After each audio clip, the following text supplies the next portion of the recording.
एक बार बालिका जानकी अपनी सहेलियों के साथ जनकपुर घूम रही थी।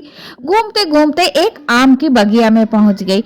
वहां पर एक बड़े पेड़ पर उन्होंने दो तोते देखे।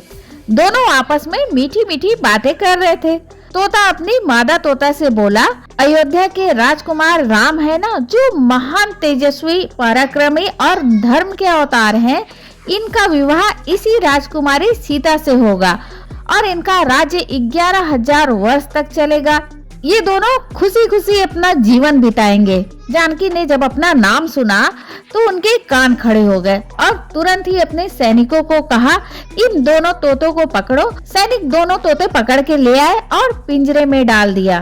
तब जानकी उनके पास पहुंची, दोनों तोते को प्यार से सहलाया, फिर कहा, डरो मत, मुझे सब बताओ जो भी आप जानते हो।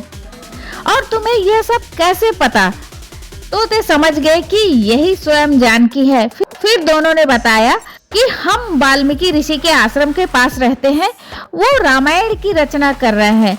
महर्षि रोज राम कथा सुनाते हैं, इसलिए हमने कंठस्थ कर लिया है। राम जी जनकपुर आएंगे, फिर वह शिव धनुष तोड़ेंगे। इसके बाद आपका विवाह उनसे हो जाएगा। तीनों लोक में आपकी जोड़ी अमर हो जाएगी। जानकी सुनती गई और प्यार में खो गई और बार बार तोते को कहती, आगे बताओ फिर क्या होगा। दोनों तोते राम कथा सुनाते सुनाते थक गए। अब आगे उनके पास कुछ बताने को नहीं था। फिर मादा तोते ने कहा, देवी हमें जाने दे, मेरे बच्चे आने वाले हैं, मुझे घोंसला बनाना है, अंडा देना है। सीता बोली, तुमने मेरे भावी पति के बारे में बताया, अब जब तक वह मुझे ब्याहने नहीं आते तब तक तुम यहाँ आराम से रहो, तुम्हें किसी बात की तकलीफ नहीं होगी। तोता बोला, हम जंगल के जीव हैं, ऐसे पिंजरे में या महल में नहीं रह सकते, हमें जंगल में छोड़ दीजिए ताकि हम अपना घोंसला बना सके और अपने बच्चे के आने की तैयारी कर सके। जानकी नहीं मानी। इस पर दुखी होकर मादा तोता ने कहा कि आप मुझे नहीं छोड़ेंगी तो मैं आपको श्राप दे दूंगी।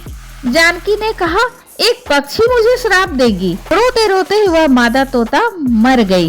इस दुख से नर तोता पागल हो गया और कहा, तेरे श्राप को सत्य करने के लिए मैं भगवान से अवश्य प्रार्थना करूंगा कि मेरा जन्म अयोध्या में हो और जब सीता गर्भवती हो तो अपने पति का वियोग सहे। यह कहकर नर तोता भी मर गया। वही नर तोता का जन्म अयोध्या में धोबी के घर में हुआ और उसी ने झूठा लांछन लगा के श्री राम को मजबूर किया कि गर्भवती सीता को वन में भेज दे। इसी श्राप के कारण सीता को पति वियोग मिला।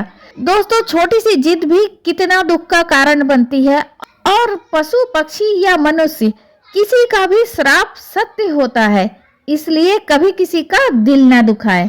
यह कहानी आपके दिल को अगर छू गई हो तो कमेंट में सीताराम लिखिएगा। वीडियो पसंद आए तो लाइक और शेयर कीजिएगा। ऐसी ही जानकारी के लिए हमारे चैनल को सब्सक्राइब कीजिएगा। प्रणाम।